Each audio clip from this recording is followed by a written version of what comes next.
শিক্ষা মন্ত্রণালয় কর্তৃক ইবতেদায়ী মাদ্রাসাগুলো যাচাই বাছাই করে তারা ফাইলপত্র আমাদের থেকে এখান থেকে এনেছে। বিশেষ করে টিউনো মাধ্যমিক অফিসার, নির্বাহী অফিসার এবং ডিসি অফিসের মাধ্যম হয়ে যাচাই বাছাই করে প্রতিষ্ঠানগুলোর তালিকা অধিদপ্তরে এসেছে।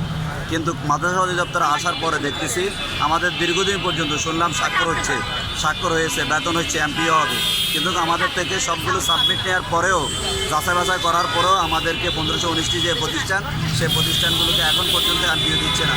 এখানে আমাদেরকে ওই মাদ্রাসার শিক্ষকদেরকে ইন্ডেক্স দেওয়া হয়েছে, কিন্তু ইন্ডেক্সের মর্যাদাটুকু দেওয়া হয়নি আজকে, যার কারণে আমরা আমাদের যাতে করে আমাদেরকে জাতীয়করণ করা হয়, এই জন্য আজকে আমরা লং মার্চ করতেছি প্রেস ক্লাবের উদ্দেশ্যে।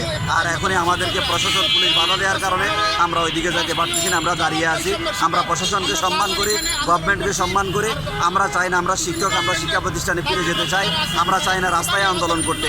আমরা চাচ্ছি শিক্ষার নৈতিক যে অধিকার, তাদের যে মৌলিক অধিকার, সেই অধিকারটুকু ফিরিয়ে দিতে।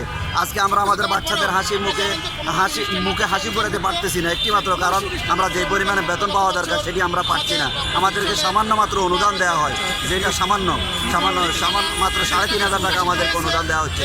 আমি আজকে সরকারের কাছে আবেদন জানাবো, আমাদেরকে যাতে করে অনতিবিলম্বে আমাদের এই প্রাইমারির নাই 26 প্রাইমারিকে যেভাবে জাতীয়করণ করা হয়েছে, আমাদের ইবতেদায়ী মাদ্রাসাগুলোকে জাতীয়করণ করে এই দেশের শিক্ষার আলো বিস্তারে আরও যাতে করে সরকার উদ্যোগ গ্রহণ করে, এই আহ্বানটুকু জানাচ্ছি।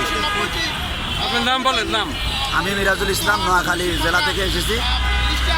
কতগুলো সংগঠন একসাথে আপনারা হয়েছেন আজকে? আমরা একটা সংগঠন এখানে আজকে আছি। সংগঠনের নামটা বলেন। আমাদের সংগঠন নাম হচ্ছে অনুদানভুক্ত শিক্ষক পরিষদ। ধন্যবাদ।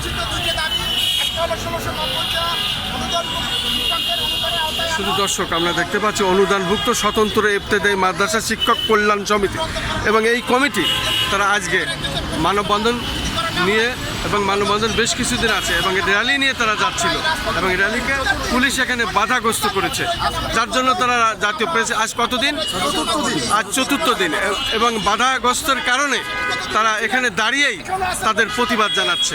আমরা দেখতে পাচ্ছি পাশেই পুলিশ, এবং সেটা আমরা এখন দেখাবো।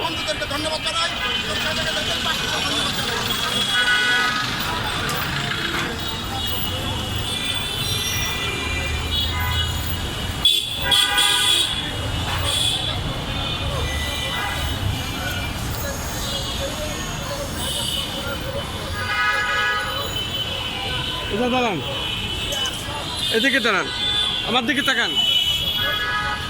আপনারা এই যে এখন লং মার্চ যাচ্ছিল, তারপরে পুলিশ বাধা দিয়েছে। পুলিশ বাধা দেওয়ার কারণে আজকে বোধহয় আপনাদের 4র্থ দিন, যার জন্য আপনারা এখানে দাঁড়াই প্রতিবাদ করতেছেন। এই প্রতিবাদ আসলে আপনারা রাষ্ট্রের কাছে কি চাচ্ছেন? জাতীয়করণ ছাড়া আর কি কোনো দাবি আছে? আমরা জাস্ট ফর আজকে জিও জারি করে দিলেই আমরা চলে যাব।